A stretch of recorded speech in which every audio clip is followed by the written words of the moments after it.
Jinping तीसरी बार राष्ट्रपति बने और राष्ट्रपति बनते ही हड़कंप मच गया है चाइना के अंदर। जहां उनकी जनता विरोध प्रदर्शन में उतरी हुई है, तो वहीं अब कंपनियों ने बड़े बड़े एक्शन लेना शुरू कर दिया है और आखिरकार धड़ाधड़ बंद हो रही हैं कंपनियां। मूडी ने भी सबसे बड़ा फैसला ले लिया है, अपने स्टाफ को वो हटा रही है, लेकिन कारण नहीं बता रही है। जानेंगे क्या कुछ चल रहा है चाइना के अंदर। पर इन सब का असर देखिए, इन सब का असर ये हुआ है कि जिनपिंग अब गिड़गिड़ा रहे हैं कि अमेरिका और यूरोपीय देशों का चाल सफल न होने दे भारत और एशिया के देश। जानेंगे जियोपॉलिटिक्स में क्या कुछ चल रहा है, आइए जानते हैं इन खबरों को विस्तार से। जिस दिन सीसीपी की मीटिंग हो रही थी ना, उस दिन से ही बवाल कटने शुरू हो गए थे। आपको याद होगा ये वीडियो जिसमें जिनताओ को जिस तरीके से जिनपिंग ने पूरी मीटिंग में मीडिया के सामने बाहर किया था। हालांकि जिनपिंग ने ऐसा नहीं है कि इस बात को नहीं समझा था कि पत्रकार बैठे हुए हैं और हम इस तरीके से जिनताओ को जो कभी पूर्व राष्ट्रपति रह चुके हैं उनको बाहर कर रहे हैं, तो ये अंतर्राष्ट्रीय मीडिया में नहीं आएगा। जिनपिंग इस बात को बहुत अच्छे से जानते थे कि ये अंतर्राष्ट्रीय मीडिया में आएगा, लेकिन वो संदेश देना चाहते थे कि देखो यहाँ पर सिर्फ और सिर्फ मेरा राज चलेगा, जिनपिंग जो चाहेगा वही होगा। जिनपिंग को रोकने की हिम्मत किसी को नहीं है। पहला संदेश इस मीटिंग से गया और इस मीटिंग से ये संदेश जाने के बाद G20 मीटिंग में भी आक्रामक रुख जिनपिंग का दिखा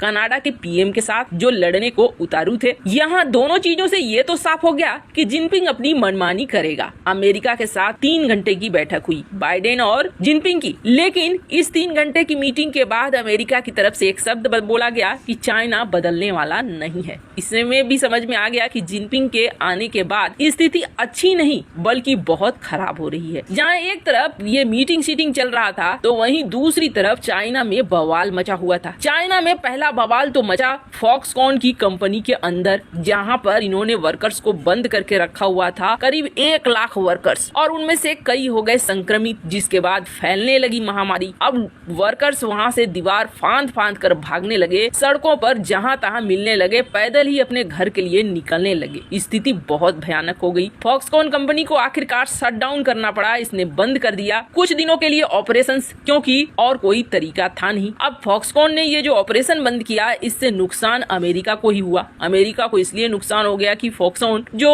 एप्पल के आईफोन्स बनाती है, अब आईफोन के मार्केट में आने में और डिले होने लगा। एप्पल के लिए ये एक बड़े झटके से कम नहीं था। जहां एक तरफ स्थिति ये बनी हुई थी, तो वहीं जिनपिंग के खिलाफ भी चीन की जनता उतर रही थी। हमने देखा बैनर टंगने शुरू हो गए। अब बैनर वाले बंदे को तो किसी तरीके से पकड़कर ठूस दिया। चाइना में ये चीजें आम नहीं है। भारत में भले ये चीजें आम हो, चाइना में इस तरीके से मीडिया में आ जाना आम नहीं है। फिर हमने देखा कि भारत के बपी लहरी का एक गाना था जिमी जिमी, उसका इस्तेमाल किया गया सोशल मीडिया पर चीनी सरकार के खिलाफ एक मुहिम के तहत, पर सोशल मीडिया से वो सारे कंटेंट हटा दिए गए। पर अब मामला फिर भी नहीं रुका। ग्वांगझू का ये वीडियो जो हमने आपको पहले भी दिखाया था, जहां प्रदर्शन के लिए जनता उतर गई सड़कों पर, इन्होंने बैरिकेड्स तोड़ दिए, हंगामा मचा दिया। पर आपको बता दें, इन सब के बावजूद एक बड़े लेवल का प्रदर्शन अभी चीन की जनता नहीं कर पा रही है। इसलिए नहीं कर पा रही है क्योंकि सीसीपी और जिनपिंग का गुंडा सेना पूरी तरीके से तैयार है और ये किसी भी चीज को दमन करने के लिए बैठे हुए हैं। खबर बाहर ना निकले, इसकी ये पूरी तैयारी करके रखते हैं। पर ठीक है, आप अपने लोगों पर जुल्म कर सकते हो, अपनी जनता को समेट कर रख सकते हो, उसकी बातों को बाहर नहीं आने दे सकते हो, लेकिन उनका क्या, जो विदेशी कंपनियां यकीन करके बहुत ज्यादा इन्वेस्टमेंट कर रही थी चाइना के अंदर। आपको बता दें, चाइना को जब इन्वेस्टमेंट लेनी थी ना, तो इसने अमेरिका और यूरोपीय देशों को ये कहा, आप आराम से हमारे यहाँ आओ,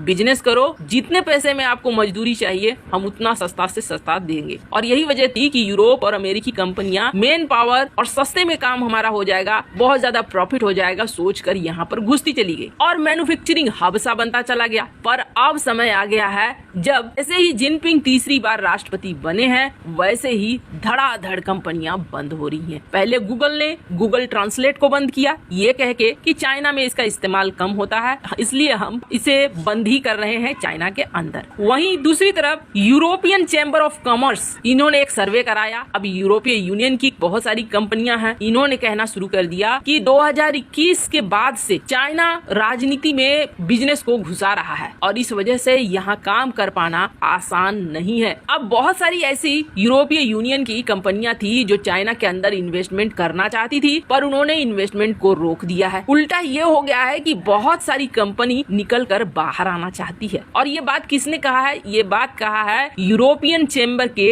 वाइस प्रेसिडेंट ब्रेटिना ने फाइनेंशियल टाइम्स को दिए गए एक इंटरव्यू में इस बात को साफ किया। 2022 में बहुत सारी मल्टीनेशनल कंपनियों ने कहा कि हम अब चाइना के ऊपर यकीन नहीं करते हैं, पर इन सब के बीच अभी भी एक चीज बाकी थी और वो कसर पूरी कर दी है मूडी ने। दरअसल मूडी के बहुत सारे यहाँ पे ब्रांचेस थे चाइना के अंदर। ये एक क्रेडिट रेटिंग फार्म है। अब इस क्रेडिट रेटिंग फार्म ने धड़ाधड़ अपने ब्रांचेज को बंद करना शुरू कर दिया है। कहा जा रहा है बड़ी संख्या में ले ऑफ शुरू हो गए हैं, कर्मचारियों को निकाला जा रहा है शेंजन के ऑफिस से, बीजिंग से, संघाई से। और जब इनसे पूछा जा रहा है कि आप क्यों कर रहे हो, अचानक से सारा कुछ शट डाउन क्यों कर रहे हो, तो ये जवाब नहीं दे रहे हैं। कहा जा रहा है कि अब इन कंपनियों को ऐसा लग रहा है कि राष्ट्रपति जिनपिंग के आने के बाद चीजें और खराब होंगी, इसलिए खराब होने से पहले यहाँ से निकल लो। और यही वजह है कि बड़ी संख्या में ले ऑफ शुरू हो गया है। और आप देखिए जिस तरीके से चाइना के अंदर हो रहा है ना, उसका असर जिनपिंग की भाषा पर भी पड़ रहा है। G20 की मीटिंग हुई और G20 की मीटिंग के बाद चाइना के प्रेसिडेंट जो लड़ने को उतारू और आक्रामक सुपर पावर अपने आप को दिखा रहे थे, उन्होंने एक बयान दिया है और उन्होंने कहा है कि एशिया यूरोपीय और अमेरिकी देशों के लिए